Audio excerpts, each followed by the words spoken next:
Dear genius friends, स्वागत है आपका आपकी फेवरेट चैनल बुद्धि ट्री में। दोस्तों, आज हम सोशल साइंस का गाला असाइनमेंट का पेपर नंबर 2 सॉल्व करने वाले हैं। पूरा पेपर मैं लेके आया हूं। तो वीडियो की शुरुआत में मैं रिक्वेस्ट करूँगा कि यदि अभी तक आपने चैनल नहीं सब्सक्राइब किया है तो इसको सब्सक्राइब कर लीजिए ताकि आपको लेटेस्ट अपडेट्स मिलते रहे। ओके, और इसको अपने मित्रों के साथ शेयर अवश्य कीजिएगा। So now let's start friends. पहला सेक्शन ये है, इसमें हमको सही जोड़े मिलाने हैं। प्रश्न है सीरियों का नृत्य। तो सीरी जो है उनका नृत्य होता है धमाल, बराबर। 1 लाख श्लोक किसमें है? तो 1 लाख श्लोक है महाभारत में। दुनिया का सबसे महान और सबसे बड़ा महाकाव्य महाभारत, बराबर। 2 महाकाव्य लिखे गए हैं, इलियड एंड ओडिसी। इन दोनों महाकाव्यों को मिला ले। होमर ने लिखे थे ये। इन दोनों महाकाव्यों को मिला लो और उसको 4 गुना करो, तब भी महाभारत उससे बड़ा बनता है क्या? फिर हुमायूं का मकबरा, ये क्या है? मुगल कालीन स्थापत्य का श्रेष्ठ नमूना है जो दिल्ली में है। हेमचंद्राचार्य लाइब्रेरी कहाँ है? पाटन में है। तांबा की भट्टियों का उद्योग, ये सबसे पहले घाटशिला में लगाई गई थी। तांबे की भट्टी, तांबा पिघलाने का उद्योग वहां पर होता था। फिर अब हमको सही गलत के निशान लगाने हैं। और द्रविड़ों में मातृ प्रधान कुटुंब प्रथा प्रचलित थी, ये सही है। द्रविड़ जो थे उनमें माता को प्रधानता दी जाती थी, माता को परिवार का मुखिया माना जाता था। हम्पी विजयनगर साम्राज्य की राजधानी थी, ये भी सही है। अगला प्रश्न है, भूमि जल चारागाह आदि दुर्लभ संसाधन है, तो गलत। दुर्लभ यानी जो मिलते ही ना हो, बहुत ही कम मात्रा में हो, बराबर। सरकारी एजेंसियों द्वारा संरक्षित वनों का रखरखाव किया जाता है, गलत है। संरक्षित जो वन है उनका रखरखाव जो है सरकार की जो दूसरी संस्था है, जो नगर पंचायत है और कॉरपोरेशन है, वो करते हैं। हाथी सबसे अच्छे वाहक होते हैं रेगिस्तान में, तो ये गलत है। रेगिस्तान के अच्छे वाहक होते हैं ऊंट। तो हाथी को अगर बोला जाएगा तो ये वाक्य हो जाता है हमारा गलत। ओके, अब सही विकल्प चुनना है। सब सिंधु नदियों का क्षेत्र हमारे देश की संस्कृति का क्षेत्र है, बराबर। धरोई योजना ये साबरमती डैम पर है, साबरमती पर है धरोई बंद योजना। Email, e commerce, currency exchange आदि किससे तेज हुए हैं? तो इंटरनेट से। बाजार पद्धति में आर्थिक निर्णय भाव तंत्र के आधार पर लिया जाता है, बराबर। बाजार पद्धति में कितना लाभ होगा, क्या भाव है, उसके आधार पर निर्णय लिया जाता है। WTO विश्व व्यापार संगठन बिना किसी भेदभाव के अंतरराष्ट्रीय व्यापार को बढ़ावा देता है। WTO इसका फुल नाम ही याद रखिए, वर्ल्ड ट्रेड ऑर्गेनाइजेशन। ओके, अब एक सही विकल्प पसंद करो। भारत में किस राज्य में खेती के तहत अपने स्पष्ट क्षेत्र के मामले में सबसे बड़ा सिंचित क्षेत्र है? सिंचित यानी जहां पर सिंचाई सबसे ज्यादा हो, तो है पंजाब, बराबर। सबसे ज्यादा सिंचाई का लाभ किस राज्य को मिला है? तो वो है पंजाब। भारत का केंद्रीय बैंक वो है RBI, reserve bank of India. Bharat का मध्यस्थ बैंक बोलिए या केंद्रीय बैंक बोलिए। जातिगत भेदभाव के उन्मूलन के लिए क्या अनुभव? जातिगत के बदले यहां जाति नहीं बल्कि लिंगगत हम कह सकते हैं, यानी जहां पे लड़का लड़की में भेदभाव बचा है, तो उसमें उन्मूलन के लिए बेटी बचाओ अभियान चलाया गया था। ये हमारे प्रधानमंत्री नरेंद्र मोदी ने चलाया था। भारत की सामाजिक संरचना किस मामले पर आधारित है? तो जाति प्रथा पर। प्रत्येक वर्ष विश्व पक्षाघात दिवस किस दिन मनाया जाता है? तो 3 दिसंबर का दिन, बराबर। वर्ल्ड हैंडीकैप डे,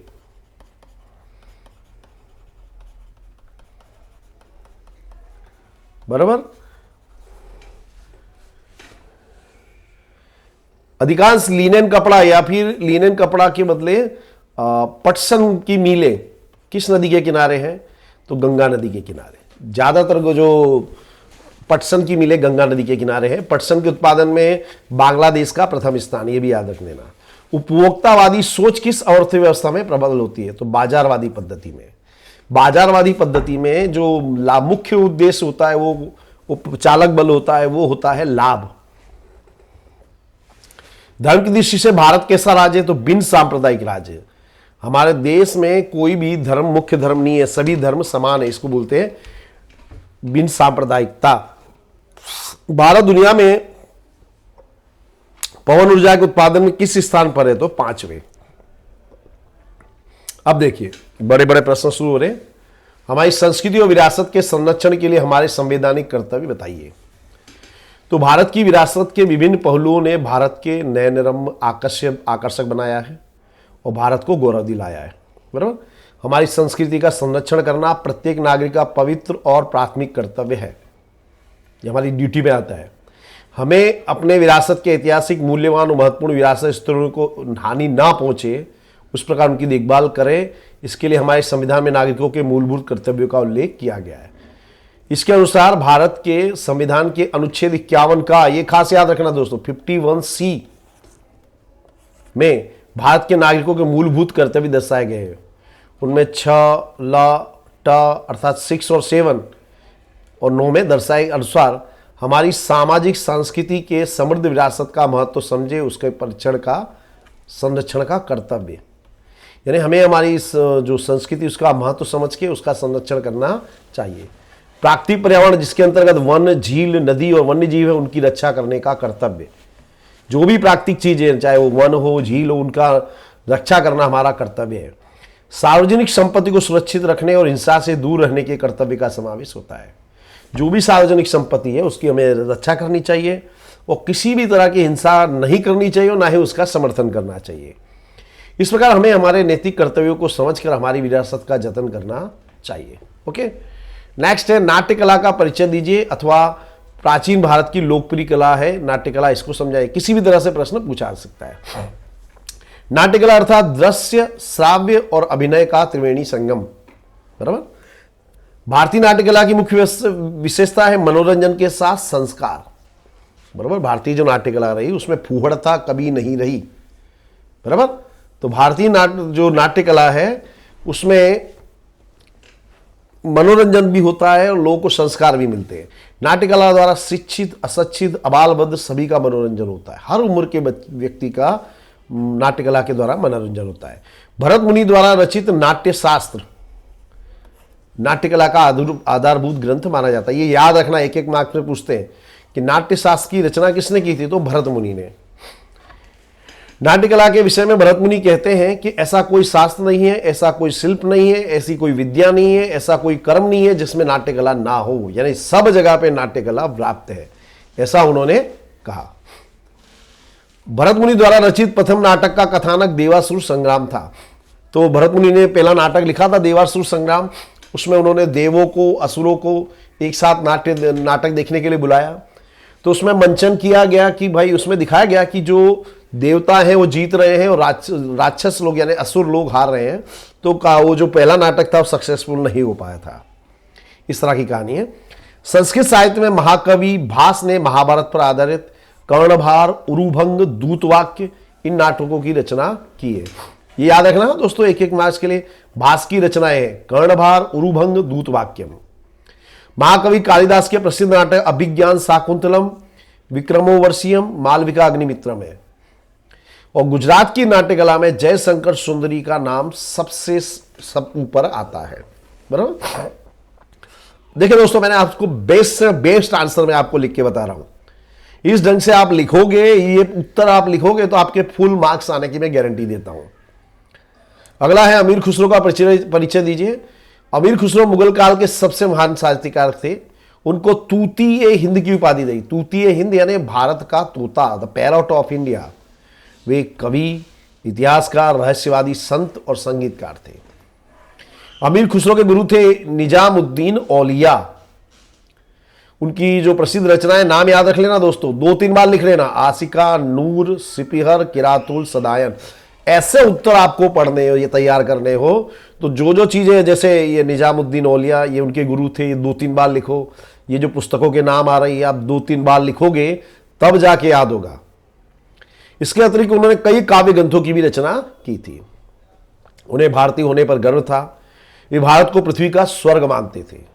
उन्होंने अपनी रचनाओं में भारत के वातावरण, सुंदरता, इमारतों, ज्ञान विज्ञान, की खूब प्रशंसा की।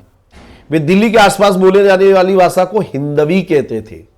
वे इसे अपनी मातृभाषा मानते थे। उन्होंने हिंदी और फारसी भाषाओं को मिला करके द्विभाषी दोहे और चौपाई की रचना की थी। अगला प्रश्न है, फतेहपुर सीकरी का परिचय दीजिए। तो फतेहपुर सीकरी आगरा से 26 किलोमीटर दूर है। सीकरी में इमारतों का निर्माण 1569 में हुआ और 1572 तक ये काम चलता रहा। कई इमारतें यहाँ पे बन गई थी 1572 तक। अकबर ने यह शहर सूफी संत सलीम चिश्ती की याद में बनवाया था। तो ऐसा माना जाता है कि सूफी संत सलीम चिश्ती की वजह से अकबर के बेटे का जन्म हुआ था, जिसका नाम था सलीम। इन्हीं संत के नाम पे से उसका नाम रखा सलीम, और उन्हीं के याद में अकबर ने ये फतेहपुर सीकरी नगर बसाया था और उसे अपनी राजधानी भी बनाया था। यहाँ की इमारतों में बीरबल का महल, बीबी मरियम का सुनहरा महल, तुर्की सुल्तान का महल, जामा मस्जिद और बुलंद दरवाजा श्रेष्ठ है। अब इसमें बुलंद दरवाजे को याद रखिए, ये 41 मीटर चौड़ा है और 50 मीटर ऊंचा, दुनिया का सबसे ऊंचा दरवाजा है। फतेहपुर सीकरी की प्रसिद्ध इमारतों में जोधा भाई का महल, शेख सलीम चिश्ती का मकबरा, दीवाने आम, दीवाने खास, ज्योतिष महल, ये मुख्य है। ये जितने भी चीजें अंडरलाइन की है आपको खास याद रख लेनी, लिख लेना है। 2-3 बार लिखोगे तो याद होगा, और जब एग्जाम में भी आप उत्तर लिखो तो इसके नीचे अंडरलाइन कर दो तो आपको फुल मार्क्स मिलेंगे। द्रविड़ प्रजा का परिचय दीजिए। तो द्रविड़ मूल भारत के थे। उन्हें मोहेंजोदड़ो की सिंधु संस्कृति का सर्जक और पाषाण संस्कृति का निर्माता माना जाता है। द्रविड़ माता के रूप में देवी पार्वती और पिता के रूप में परमपिता शिव की आराधना करते थे। धूप, दीप और आरती से पूजा की परंपरा द्रविड़ प्रजा ने शुरू की थी। द्रविड़ों के मूल देवता आर्यों ने स्वीकार की थी। समय बीतने पर उत्तर के प्रचंड प्रभाव के अधीन द्रविड़ों में आर्य संस्कृति गहराई तक व्याप्त हो गई थी, यानी दोनों संस्कृतियां आपस में मिंगल हो गई थी। अंतरजातीय विवाह भी प्रसारित किए गए, यानी आपस में विवाह भी हुआ आर्यों में और द्रविड़ों में। द्रविड़ों में भारत परिवार प्रथा प्रचलित थी, मातृ प्रधान। वे अवकाशी ग्रहों के क्षेत्र में विविध कलाओं जैसे कताई, बुनाई, रंगाई, नाव निर्माण जैसे क्षेत्रों में उनका योगदान महत्वपूर्ण है। यानी कपड़े की कताई बुनाई जानते थे, कपड़े को रंगने की कला उन्हें मालूम थी, नाव बनाना जानते थे। आज दक्षिण भारत में द्रविड़ कुल की तमिल, तेलुगु, कन्नड़ और मलयालम ये भाषाएं बोली जाती है, याद रखना। अगला है वन्य जीव संरक्षण के उपाय बताइए। यानी वन्य जीव है, उनकी सुरक्षा के लिए हमको क्या करना चाहिए। तो एक जनरल नॉलेज के प्रश्न जैसा है, आप ध्यान से सुनोगे आपको हमेशा याद रहेगा। तो वनों के लिए हमारा दृष्टिकोण, मानसिकता बदलनी चाहिए। वन हमारे लिए बहुत ही जरूरी है, ये हमारे लिए आय का साधन नहीं है, हमारे दिमाग में रहना चाहिए। हम उन्हें आय के लिए समाप्त नहीं होने वाले स्रोत मानते हैं। हमें ऐसा मानता है कि वन कभी खलास नहीं होंगे और हमें इनको बेच करके पैसे कमाना चाहिए, तो ये एक गलत फहमी है। इनका संरक्षण होना चाहिए, तभी वन्य जीवों के लिए प्राकृतिक स्थल बचेंगे। वनों में तृणाहारी यानी शाकाहारी और मांसाहारी प्राणियों की संख्या का संतुलन बने और वन्य संसाधनों की देखभाल तथा पालतू प्राणियों के चारागाह पर प्रतिबंध जैसे कदम उठाने चाहिए। तो यानी शाकाहारी मांसाहारी का संतुलन बना रहना चाहिए। अगर बैलेंस बिगड़ गया तो पूरा जो आहार श्रृंखला टूट जाएगी। और पालतू प्राणियों को नहीं चराना चाहिए जंगलों में। शिकार को रोकने के लिए कड़क कानून बनाने चाहिए, उनका सख्ती से पालन भी होना चाहिए। वनों में होने वाला गैरकानूनी खनन यानी माइनिंग, जो खान में से निकालते हैं चीजें, के प्रतिबंध और भंग के खिलाफ सख्त सजा और दंड की व्यवस्था करनी चाहिए। अब ये डेफिनेशन देनी है हमको, भूमिगत जल और जल प्लावित क्षेत्र, ये समझाना है। तो भूमिगत जल यानी मुख्य जल स्रोतों में भूमिगत जल का स्थान महत्वपूर्ण है।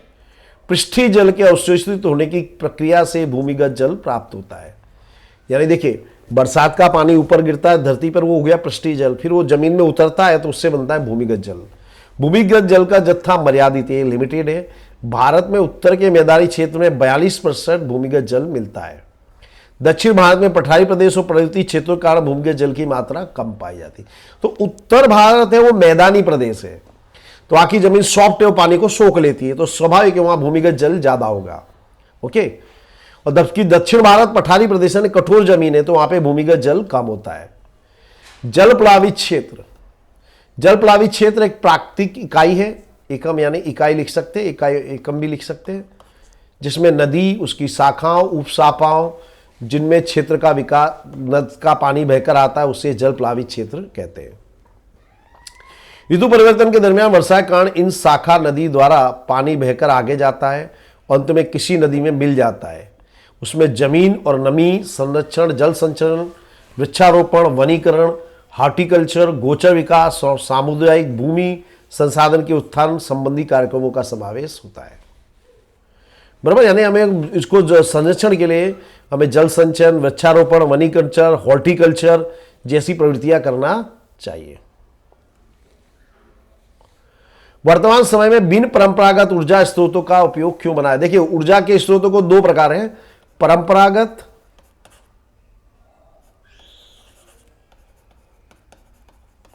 और दूसरा है बिन परंपरागत। परंपरागत यानी हम जिसका पुराने समय से उपयोग करते हैं, जैसे है कोयला है, पेट्रोलियम है, ये इसमें आता है। बराबर। और बिन परंपरागत में आता है सौर ऊर्जा, पवन ऊर्जा, भूतापीय ऊर्जा, ये सब इसमें आता है। खनिज तेल, कोयला और प्राकृतिक गैसें ऊर्जा का स्रोतों का भंडार मानी जाती है। ये स्रोत लंबे समय तक नहीं चल सकते, भविष्य में समाप्त होने वाले हैं। ये संसाधन प्रदूषण फैलाने वाले हैं, ये पुनः प्राप्त नहीं होते। तो जैसे ये जो है बिन परंपरागत, ये इनका स्रोत मर्यादित है, ये महंगे हैं, इनके उपयोग से प्रदूषण होता है। जबकि जो बिन परंपरागत है ये अमर्यादित है, इनसे प्रदूषण नहीं होता, इसलिए इनका उपयोग बढ़ा है। गुणवत्ता मानकों पर राष्ट्रीय संस्थान के बारे में जानकारी प्रदान करें। तो MPO, meat processing optimizer, mark MPO या का पूरा नाम है MPO, meat processing optimizer, mutton, मांस मटन की जो उत्पादन है उनके ऊपर लगाया जाता है। प्रश्न है, हमारी विरासत की सुरक्षा इतनी महत्वपूर्ण क्यों है? तो विरासत देश की पहचान है। उसकी अवगणना करने वाले राष्ट्र का कोई भी भविष्य नहीं होता, क्योंकि विरासत हमारे लिए मार्गदर्शक होती है। भूतकाल में हमने जो भूलें की हैं उनको वर्तमान में समझकर भविष्य के लिए योजना और विकास की दिशा निश्चित करने में योजनाएं हमें पथ प्रदर्शक होती है। विरासत से हमको मालूम पड़ता है कि हमने क्या अच्छे काम किए थे, क्या हमसे गलती हुई थी, उसके लिए उससे हमको भविष्य के लिए रास्ता मिलता है। देश में नई चेतना का संचार करने में विरासत खूब उपयोगी है। देश के सांस्कृतिक और प्राकृतिक विरासत के स्थलों को होने वाला नुकसान या विनाश के प्रति देश के लोगों में जागृति आई, ये अनिवार्य है। विरासत के जतन के लिए मात्र सरकार ही नहीं, सामान्य प्रजा को भी अपनी भूमिका निभानी चाहिए। हर काम सरकार करेगी ये सोचना गलत बात है। हमें भी अपने कर्तव्य का निर्वाह करना चाहिए। विरासत देश की प्रजा के लिए आदर्श होती है, इसलिए उसे नष्ट होने से रोकना जरूरी है। विदेशी प्रजाओं के आक्रमण और हमारी सतर्कता के अभाव के कारण हमारी विरासत को भयंकर नुकसान हुआ है, जिसके कारण उसकी देखभाल करना सरकार तथा समस्त प्रजा का नैतिक कर्तव्य है। बराबर।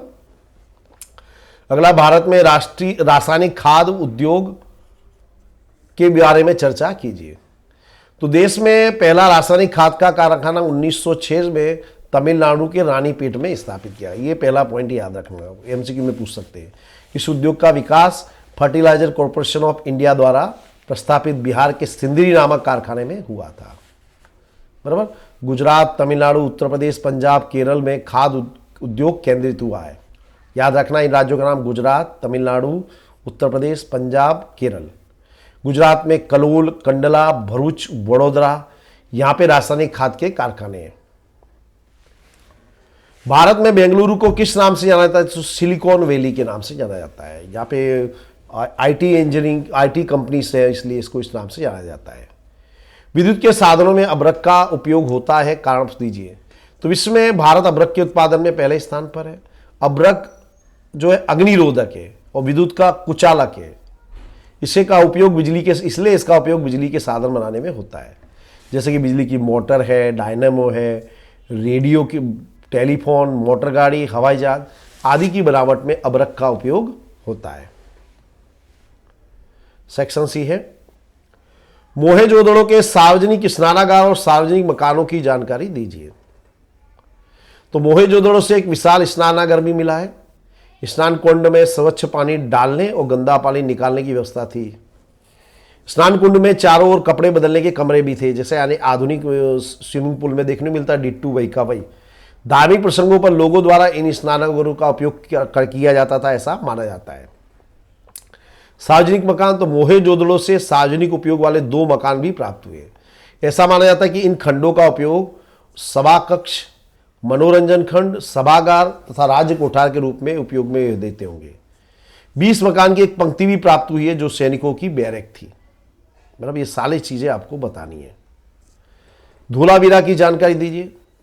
तो भुज से लगभग 140 किलोमीटर दूर भचाऊ तहसील के बड़े रेगिस्तान में खदीर भेट के पास धोलावीरा नाम का जो गांव है, हड़प्पा का ये समकालीन बड़ा व्यवस्थित और प्राचीन नगर हमको प्राप्त हुआ है।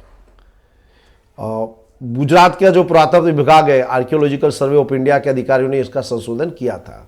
ईस्वी सन 1990 में रविंद्र सिंह बिस्ट के मार्गदर्शन में इसका उत्खनन हुआ। धोलावीरा के किले, महल तथा नगर की मुख्य दीवारों को सफेद रंग किया गया था, ऐसे हमके अवशेष मिले हैं। नगर की जो किलेबंदी बहुत ही मजबूत थी। ये याद रखना कि जो उस समय की जो नगर रचनाएं थी वो किलेबंदी वाली होती थी, मजबूत दीवारें बनाई जाती थी बाहरी आक्रमणों से बचने के लिए। ये दीवार जो थी मिट्टी, पत्थर और ईंटों से बनी होती थी। यहां पीने का पानी शुद्ध साफ होकर आए, ऐसी व्यवस्था की गई थी। वाटर हार्वेस्टिंग बोलते हैं जिसे हम, जो आधुनिक युग में भी हम नहीं कर सकते। यानी उस समय का जो साइंस था आज से साइंस से भी कह सकते बेहतर था। पानी शुद्धिकरण की यह व्यवस्था अद्भुत थी। पानी जो था बरसात का उसको संग्रह करके रखते थे, क्योंकि रेगिस्तान था, पानी कम होता था, तो उसको संग्रह करके रखते थे, फिर उसका उपयोग करते थे। अब ये परिभाषा देनी है झूम खेती। तो वनों के वृक्षों को काटकर जो खेती की जाती है उसे झूम खेती कहते हैं। तो ये जो झूम खेती में जो वनों को काट के करते हैं, फिर लगभग 4 साल बाद इस तरह की जमीन होती है वो खेती के लायक नहीं रहती है। रबी की फसल, तो सर्दी की ऋतु में ली जाने वाली फसल को रबी की फसल कहते हैं। हरियाली क्रांति, तो सुधरी हुई किस्म के बीजों का उपयोग, रासायनिक खाद के उपयोग बढ़ने, देश के किसानों का प्रचंड पुरुषार्थ, बीज वितरण की व्यापक व्यवस्था, सिंचाई की सुविधा में हुए सुधार आदि से कृषि क्षेत्र में उत्पादन में हुए असाधारण वृद्धि को हरियाली क्रांति कहते हैं। यानी ये सब फैसिलिटी के कारण जो प्रोडक्शन बहुत ही ज्यादा अच्छा खासा हो गया वो हरियाली क्रांति। अगला है विकासशील अर्थतंत्र के कोई 4 लक्षण बताइए। विकासशील अर्थतंत्र यानी जैसे भारत जो है विकासशील अर्थतंत्र है, डेवलपिंग कंट्री माना जाएगा भारत को, ऐसा देश जो विकास कर रहा है, बराबर। तो इसमें क्या होता, पहला लक्षण है नीची प्रति व्यक्ति आय। विकासशील देशों की राष्ट्रीय आय नीची होती थी, यानी इनकी प्रति व्यक्ति आय कम होती है, जबकि जनसंख्या वृद्धि अधिक होती है। तो इसके कारण क्या होता है, प्रति व्यक्ति आय स्वाभाविक कम होगी, जनसंख्या वृद्धि। विकासशील राष्ट्रों में जनसंख्या वृद्धि अधिक पाई जाती है। ऐसों में देशों में जनसंख्या वृद्धि 2% जितनी होती है। यानी हमारे देश की जो हर वर्ष एक ऑस्ट्रेलिया की जितनी जनसंख्या है उतनी हमारे देश में हर साल पैदा होती है। यानी कि हम ऐसा कह सकते हैं एक ऑस्ट्रेलिया हम हर साल पैदा कर देते हैं। कृषि क्षेत्र पर निर्भरता, विकासशील राष्ट्रों में कृषि मुख्य आर्थिक प्रवृत्ति होती है, आय का मुख्य साधन खेती होती है, और देश में 60% से अधिक लोग रोजगारी के लिए कृषि पर आधारित रहते हैं। देश की राष्ट्रीय आय में भी कृषि का योगदान 25% जितना होता है, जैसे भारत में भी 27% है। आय का असमान वितरण, विकासशील राष्ट्रों में आय तथा उत्पादन के साधनों का बंटवारा असमान होता है। उत्पादन के साधन याद रखना, उत्पादन के साधन है जमीन, श्रम, पूंजी और आयोजन। इसमें जो पूंजी है यानी कि जो पैसा है ये मानव सर्जित है, ये भी याद रखना है, ऐसा भी पूछा जाता है। तो ये जो चीजें हैं इन पर इनका बंटवारा भी असमान होता है। यानी समझिए कि कोई भारत देश में ऐसे है कि जो जमींदार है उनके पास बहुत बड़ी जमीन है और जो बेचारे गरीब है उनके पास बिल्कुल जमीन नहीं है। तो ये क्या हुआ, असमान बंटवारा हुआ। विकासशील राष्ट्रों में आय और संपत्ति का केंद्रीकरण धनिक लोगों में होता है, यानी जो धनिक लोग हैं उनके पास पूरा पैसे का फ्लो पहुंच जाता है। बेरोजगारी विकासशील देशों का महत्वपूर्ण लक्षण है।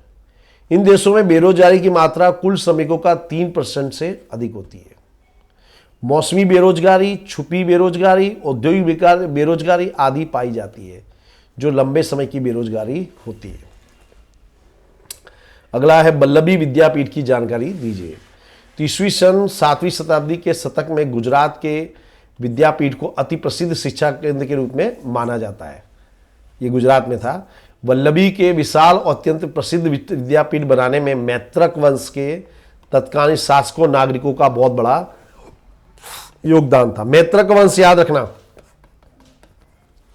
7वीं सदी में भिक्षु विद्यार्थियों को रखा जाता था। वल्लभी तथा बौद्ध मत हीनयान पंथ का केंद्र था। देखो बौद्ध मत में दो पंथ है, हीनयान और महायान। 7वीं सदी के मध्य में प्रसिद्ध बौद्ध विद्वान स्थिरमती और गुणमती वल्लभी के अग्रणी आचार्य थे। याद रखना, स्थिरमती और गुणमती। दूर दूर के गंगा यमुना के मैदानी प्रदेशों में ब्राह्मण विद्यार्थी यहां उच्च अध्ययन के लिए आते थे। चीनी प्रवासी इत्सिंग ने दर्ज किया कि वल्लभी पूर्व भारत के प्रसिद्ध शिक्षण संस्थान नालंदा के साथ स्पर्धा करती थी। यानी जिस तरह नालंदा थी उसी की कंपटीशन में, उसी की रेंज में थी वल्लभी विद्याशाला। वल्लभी एक राजधानी और अंतर्राष्ट्रीय बंदरगाह था। वल्लभी के शासक मैत्रक राजा ने भी विद्या और विद्यापीठ के महान आश्रयदाता थे। मैत्रवंश के राजा बौद्ध नहीं थे, ये चीज नोट करना, बराबर। बौद्ध नहीं थे, फिर भी वो उसको मदद देते, आर्थिक मदद, या कहते कि उन्होंने ही उसकी स्थापना की थी। इसी सन 775 में अरबों ने आक्रमण किया और मैत्रक वंश के जो राजा थे पराजित हुए और ये विद्यापीठ बंद हो गई। यहां प्रसिद्ध विद्वानों के नाम दरवाजों पर लिखा जाता था।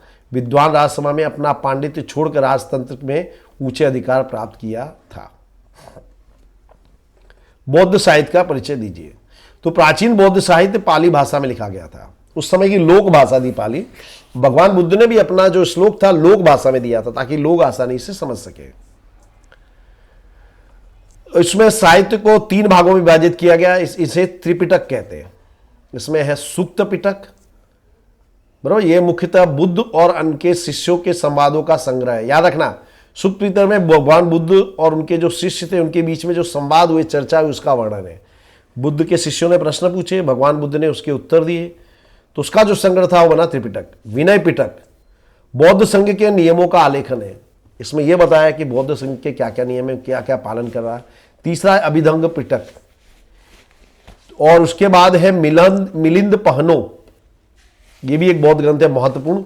इसमें इंडो ग्रीक शासन मिनेंडर और बौद्ध तत्वज्ञानी नागसेन, इनके बीच का संवाद का उल्लेख किया गया है। सैकड़ों जातक कथाएं भी बौद्ध साहित्य का महत्वपूर्ण अंग है। जातक कथा याद रखना, ये जो जातक कथाएं भगवान बुद्ध के जन्म से जुड़ी हुई है। विश्व भर में बुद्ध चातुर्य के लिए प्रसिद्ध ये कथाएं बौद्ध स्थापत्य कला का विषय भी बनी। इसके बाद अनेक बौद्ध ग्रंथों को संस्कृत में लिया गया, जिसमें संस्कृत में लिखा गया, जिसमें अश्वघोष ने लिखा था बुद्ध चरित। ये सबसे प्रचलित है, ये याद रखना, अश्वघोष ने लिखा था बुद्ध चरित। अगला प्रश्न है, हमें संग्रहालयों की देखभाल की जानकारी दीजिए। तो भारत निधि व्यापार कानून 1876 के अनुसार किसी नागरिक को अचानक कोई भी पौराणिक प्राचीन कलात्मक चीज वस्तु, घर, खेत, कुआं, तालाब आदि बनाते समय खुदाई दरमियान प्राप्त हो तो पुरातत्व विभाग को उसकी जानकारी दे, जिसके उसका संरक्षण उस स्थान पर संग्रहालय में हो सके, बराबर। यानी आपने मान लो जमीन लिए मकान बनाने के लिए, खोद रहे हो, तो उसमें से कोई भी प्राचीन चीज निकले तो उस पर आपका अधिकार नहीं, किसका है? गवर्नमेंट का। फिर गवर्नमेंट उसको अपने हस्तक लेकर के संग्रहालय में सुरक्षित रखती है। और अति मूल्यवान कलाकृति के संबंध में कानून 1972 में सरकार ने पास करके व्यक्तिगत अथवा निजी संग्रहालयों की जानकारी भी प्राप्त की है। यहां संस्कृत, अर्धमागधी, प्राकृत, पाली के हस्तप्रतों की देखभाल की जाती है। यानी जो पुराने समय में जो ग्रंथ वगैरह थे हाथ से लिखे जाते थे उसको बोलते थे हस्तप्रत, पांडुलिपि भी कहते थे। इनको रखा जाता है। प्रत्येक राज्य का कार्यालय भंडार आर्काइव्स में दस्तावेजों को वैज्ञानिक ढंग से देखभाल करने से इतिहासकार और संशोधकों को उचित मार्गदर्शन मिल रहा है। तो ये अब प्रत्येक जो राज्य है उसका अपना एक आर्काइव्स है, वहाँ पे सब संग्रह रखा है। तो जो इतिहासकार है उनको वहाँ से डेटा मिल जाता है। प्राचीन कलाकृति तथा अति मूल्यवान वस्तुओं की देखभाल के संग्रहालयों का महत्वपूर्ण कार्य है। जो प्राचीन अति मूल्यवान चीजें उनकी देखभाल करने में संग्रहालय की महत्वपूर्ण भूमिका है। भारत के संग्रहालय कौन कौन से, ये याद रखना, लिस्ट बना रहे। राष्ट्रीय संग्रहालय ये है दिल्ली में, भारतीय संग्रहालय ये है कोलकाता पश्चिम बंगाल में, छत्रपति शिवाजी महाराज वास्तु संग्रहालय ये, और इसे प्रिंस ऑफ वेल्स म्यूजियम भी बोलते, ये है मुंबई में, सालारगंज संग्रहालय ये है हैदराबाद में, राष्ट्रीय मानव संग्रहालय ये है भोपाल में, ये मध्य प्रदेश में, एलडी इंस्टीट्यूट ऑफ इंडोलॉजी ये अहमदाबाद में, श्री महावीर जैन आराधना केंद्र ये कोबा गांधीनगर में है, गुजरात की राजधानी है गांधीनगर, हेमचंद्राचार्य लाइब्रेरी ये है पाटन में, बड़ौदा म्यूजियम और पिक्चर गैलरी ये है बड़ौदा में। बराबर। अगला प्रश्न है, मूल्य वृद्धि नियंत्रण में सार्वजनिक वितरण व्यवस्था की भूमिका स्पष्ट कीजिए। यानी कि मूल्य को बढ़ने से रोकने के लिए सरकार ने पीडीएस की स्कीम लाई थी, जिसे हम रेशनिंग वगैरह कहते हैं, वही चीज है ये, पब्लिक डिस्ट्रीब्यूशन स्कीम। तो मूल्य वृद्धि नियंत्रण की विरोधी रचना एक कदम सार्वजनिक वितरण प्रणाली पीडीएस है, जो भारत ने 1977 में लागू किया था। इसका उद्देश्य समाज के निम्न आय समूहों, अंत्योदय और गरीबी की रेखा नीचे जीने वाले बीपीएल और गरीबी की रेखा के ऊपर के कम आय वाले वर्गों को आवश्यक चीज वस्तुएं उचित मूल्य पर देना था। तो इसमें सरकार ने ऐसी दुकानें बनाई थी जो कम मूल्य पर जीवन जरूरी वस्तुएं देती थी, ताकि जो नियंत्रण भाव पे नियंत्रण किया जा सके। भारत में वर्तमान समय में 4.92 लाख उचित मूल्य की दुकानें हैं। तो इन वस्तुओं में, इन दुकानों में बिकने वाली चीजों का भाव जो है, जो सामान्य दुकानों से कम होता है, यानी सस्ते अनाज की दुकान इनको बोलते हैं। इन उचित मूल्यों की दुकानों तथा बाजार के भाव के अंतर को सरकार चुकाती, जिसे हम सब्सिडी कहते हैं। जैसे एक आपको उदाहरण बताऊं, जैसे मान लो बाहर गेहूं का भाव है 10 रुपया, सरकार आपको दे रही है 5 रुपया में, तो ये 10 रुपया तो सरकार पेमेंट कर देती है, तो बीच का जो 5 रुपये का जो डिफरेंस है वो कौन सा पेमेंट करता है? सरकार। इसे हम बोलते हैं सब्सिडी। कृत्रिम कमी, संग्रहखोरी और कालाबाजारी के में मनचाहे मूल्य वृद्धि की परिस्थिति में गरीबों के जीवन स्तर को टिकाए रखने में यह सार्वजनिक वितरण प्रणाली आशीर्वाद रूपी। समझिए, कृत्रिम कमी यानी कोई चीज का कोई व्यक्ति स्टॉक कर लेता, संग्रह कर लेता, तो मार्केट में वो चीज कम हो जाएगी तो उसका भाव बढ़ेगा, तो क्या होगा? गरीब के लिए तकलीफ हो जाएगी। जैसे मान लीजिए कि प्याज है, चलो, तो कोई व्यापारी है, उसने 5-6 व्यापारी, उन्होंने ढेर सारा प्याज संग्रह कर लिया, मार्केट में शॉर्टेज होगी तो क्या होगा? उसका भाव बढ़ेगा। तो उसको बचाने के लिए, गरीबों को बचाने के लिए सरकार ने ये स्कीम लाई है। इस व्यवस्था की सफलता का आधार अनाज वितरण और बिक्री की व्यवस्था के लिए कुशल और कार्यक्षम प्रशासन तंत्र, पारदर्शी और प्रमाणित दुकानों पर होता है। यानी जैसे सरकार तो दुकान में अनाज बेच रही है, अब लेकिन वो जो दुकानदार है वो बार अनाज का वहीवट कर दे, तो ये स्कीम सक्सेसफुल रहेगी। इसलिए सरकार ने अभी बायोमेट्रिक्स का जो नियम लागू किया है, यानी अंगूठा लगाने वाला, इससे कारण क्या है? ये चीजें काफी पारदर्शक हो गई है। अगला प्रश्न है, पर्यावरण अतिक्रमण रोकने के उपाय बताइए। पर्यावरण, देश का विकास हो तब पर्यावरण का विनाश ना हो, इस तरह से विकास हमको करना चाहिए। औद्योगिक विकास का उचित आयोजन करके प्रदूषण की मात्रा हम घटा सकते हैं। उपकरणों की गुणवत्ता तथा ईंधन की पसंदगी द्वारा भी प्रदूषण कम कर सकते हैं। जैसे पेट्रोल डीजल के बदले सीएनजी का उपयोग करने से प्रदूषण कम होता है। हवा में उत्सर्जित होते प्रदूषण को फिल्टर, स्क्रबर यंत्र, प्रेसिपिटेटर्स द्वारा नियंत्रित कर सकते हैं। जो हवा में जो हानिकारक कण है, जो गैस है, उसको शोषित कर लेने से प्रदूषण पर नियंत्रण ला सकते हैं। उद्योग के प्रदूषित पानियों को नदियों में छोड़ने से पहले शुद्धिकरण करके जल प्रदूषण का निवारण हम लोग कर सकते हैं। उद्योग के प्रदूषित पानी को प्रक्रिया द्वारा हम शुद्ध कर सकते हैं। अगला प्रश्न है, महिला सशक्तिकरण अर्थात क्या, उनके समानता संबंधी सरकार की विविध योजनाएं बताइए। यानी महिला सशक्तिकरण के लिए सरकार ने क्या क्या योजनाएं बनाई है। तो महिलाओं की सामाजिक, आर्थिक और शैक्षणिक प्रगति के लिए गुजरात सरकार ने वर्ष 2001 में महिला बाल विकास विभाग की रचना की। गुजरात सरकार ने महिला सशक्तिकरण के लिए गरीब एवं सामान्य परिवारों की तथा ग्रामीण क्षेत्रों की महिलाओं के उत्कर्ष के लिए मुख्य 3 पहलू, महिलाओं का शैक्षिक सशक्तिकरण, महिला स्वास्थ्य और महिला सुरक्षा, ये 3 चीजों पर ध्यान दिया। बराबर। और जेंडर बजट में इन योजनाओं को लागू किया है। क्या क्या किया है? तो गुजरात में कन्या शिक्षण को प्रोत्साहन देने के लिए सरकार के आशय से विद्यालय प्रवेशोत्सव और कन्या शिक्षा रथ यात्रा की शुरुआत की गई। इसमें क्या होता था कि लड़कियां, कन्याओं को विशेषकर, वो जब स्कूल में एडमिशन लेती थी तो उनका काफ़ी स्वागत किया जाता था, रथ यात्रा निकाली जाती थी, तो इससे कन्या शिक्षण को प्रोत्साहन मिला, जिसके कारण विद्यालयों में 100% नामांकन और महिला साक्षरता दर में वृद्धि दिखाई दी। राज्य में 35% से कम स्त्री साक्षरता दर वाले गांवों, शहरों, क्षेत्रों में बसने वाले गरीबी रेखा के नीचे जीवन जीने वाले परिवारों की पुत्रियों को प्राथमिक में और महाविद्यालय में प्रवेश लेते समय विद्यालक्ष्मी बॉन्ड दिए जाते हैं। जो बीपीएल कार्ड धारक जो होती हैं कन्या, जब वो स्कूल में एडमिशन लेती है तो उनको विद्यालक्ष्मी बॉन्ड मिलता है। और फिर जब वो उनकी स्कूल की एजुकेशन पूरी हो जाती है तो इस बॉन्ड का पेमेंट उनको मिल जाता है। गुजरात सरकार ने महिलाओं के लिए नौकरियों में 33% का आरक्षण का प्रावधान किया है। इसी तरह स्थानीय स्वराज की संस्थाओं में महिलाओं को 33% आरक्षण था, उसे बढ़ाकर 50% कर दिया। जैसे आपने कॉर्पोरेशन के चुनाव में देखा होगा कि एक वार्ड में 4 कॉर्पोरेटर होते हैं,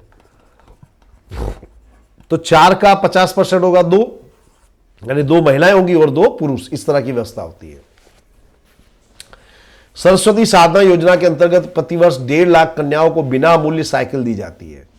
गांव घर से दूर अध्ययन के लिए जाने वाली कन्याओं को एसटी बस में मुफ्त मुसाफरी की सुविधा दी जाती है।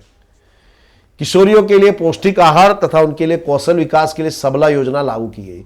इस योजना के अंतर्गत किशोरियों को पौष्टिक आहार दिया जाता है, जैसे सुकड़ी वगैरह। श्रमजीवियों, निराधार वृद्धों को उम्र के अंतिम पड़ाव में जीवन निर्वाह के लिए पेंशन मिले, उनका भविष्य सुरक्षित बने, इसके लिए राष्ट्रीय स्वावलंबन योजना लागू की। इसके उपरांत निराधार विधवाओं, महिलाओं को दूसरे पर आधारित जीवन जीने के लिए लाचार ना बनना पड़े, इसके लिए आर्थिक सहायता दी जाती है।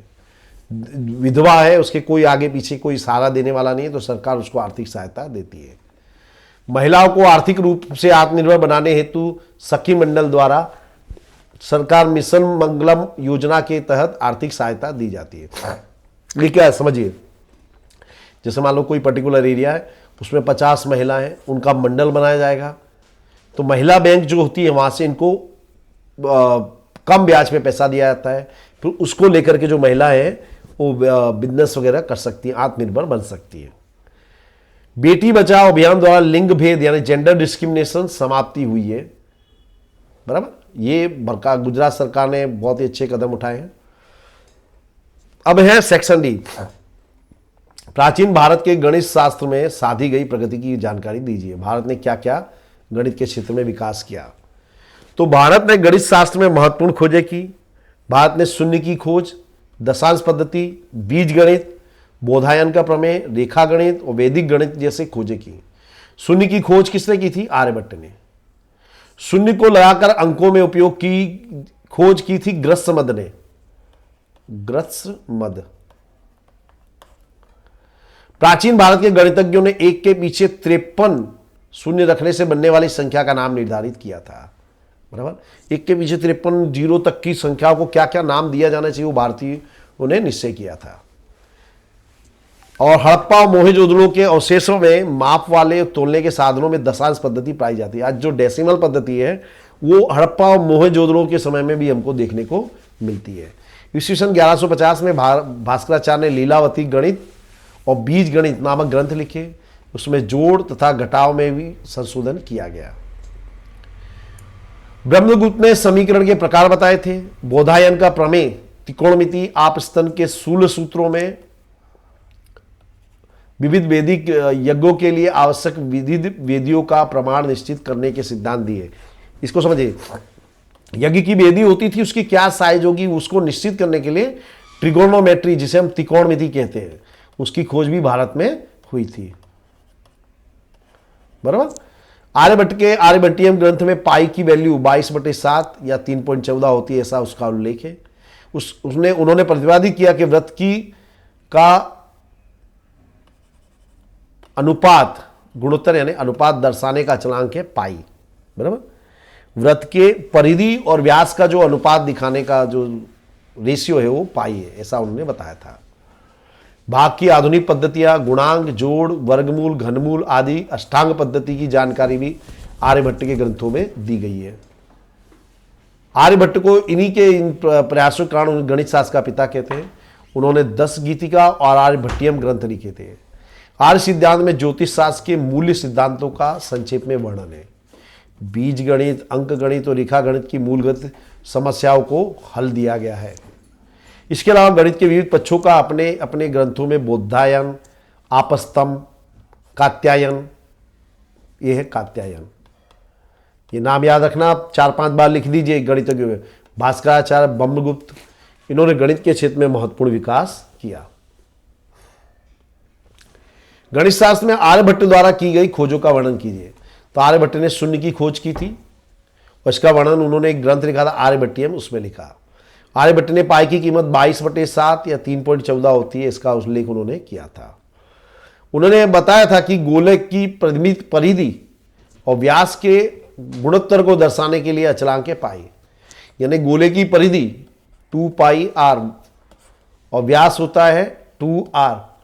तो देखिए क्या मिला हमको, पाई। ये हमको बताया था आर्यभट्ट ने।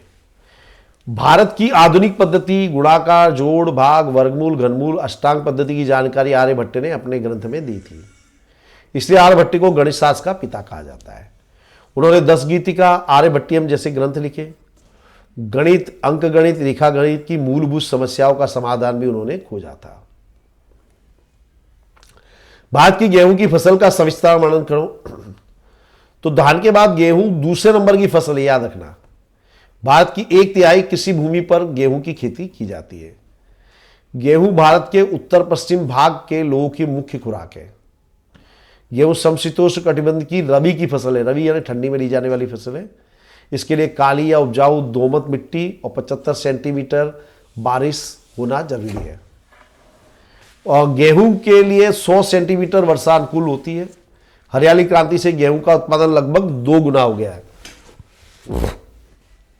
गेहूं का उत्पादन करने वाले राज्य पंजाब, हरियाणा, पश्चिमी उत्तर प्रदेश।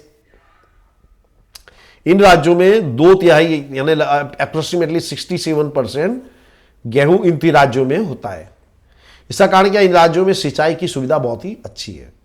पंजाब में नहरों की सुविधा से यहां गेहूं का उत्पादन विपुल मात्रा में होता है, इसलिए पंजाब को हम कहते हैं गेहूं का भंडार। मध्य प्रदेश, राजस्थान, महाराष्ट्र, गुजरात, पश्चिम बंगाल आदि राज्यों में भी गेहूं का उत्पादन होता है।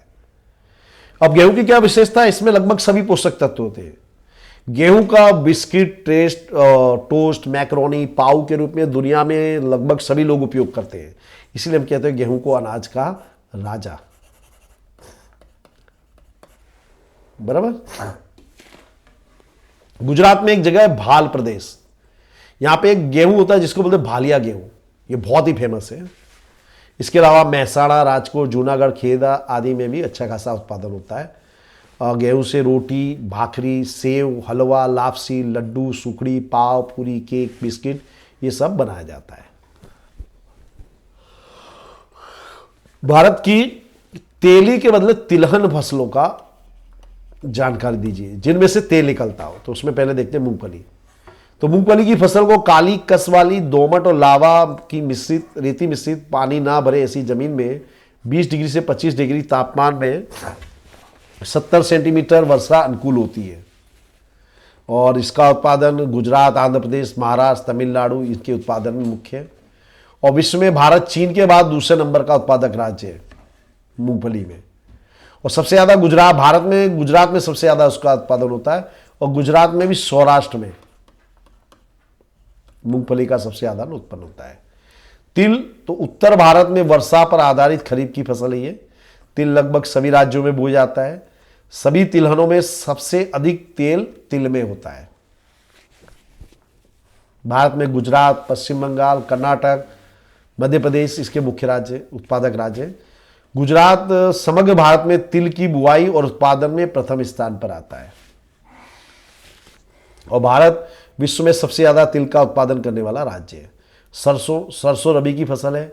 यह उत्तर भारत की महत्वपूर्ण तिलहन वाली फसल है। सरसों के बीज और खाद्य तेल के रूप में उपयोगी है। राजस्थान, गुजरात, उत्तर प्रदेश, हरियाणा, पश्चिम बंगाल, गुजरात और मध्य प्रदेश इसके मुख्य उत्पादक राज्य हैं। नारियल यह समुद्री किनारे पर गर्म और नमी वाली जलवायु, क्षार वाली जमीन में होने वाली बागायती फसल है, यानी बगीचे में इसकी खेती होती है। भारत में जो दक्षिण भारत के राज्य यानी जैसे कर्नाटक है, केरल है, तमिलनाडु है, अंडमान निकोबार, यहाँ पे नारियल के बगीचे होते हैं। गुजरात में भी थोड़ी बहुत मात्रा में होते हैं। अरंडी, तो ये खरीफ और रबी की फसल है। 64% उत्पादन अरंडी का भारत में होता है पूरी दुनिया के, और उसका 80% तो भारत का जो टोटल उत्पादन है उसका 80% होता है गुजरात में, बराबर। गुजरात में बनासकांठा, पाटण, साबरकांठा, राजकोट, जूनागढ़, अमरेली ये अरंडी के उत्पादन में आगे हैं।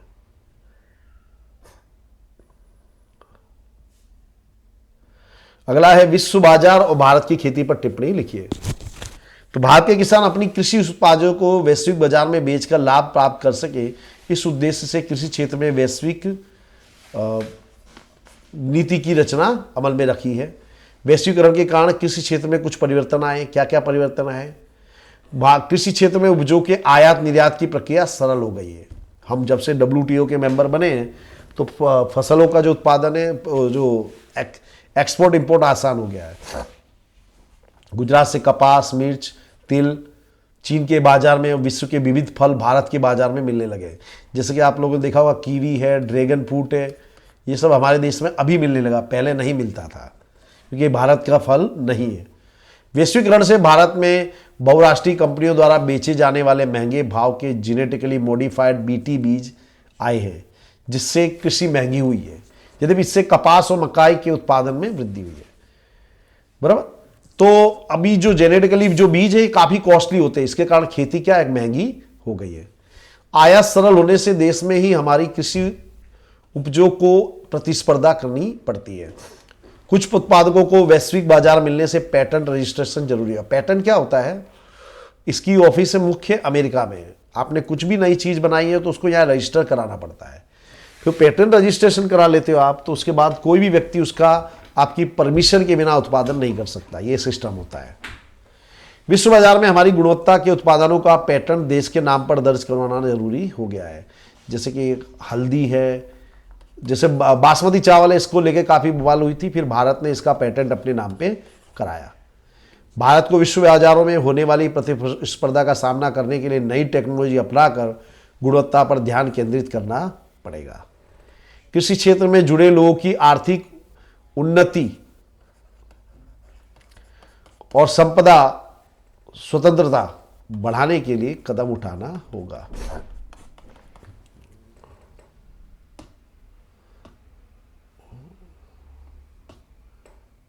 One minute.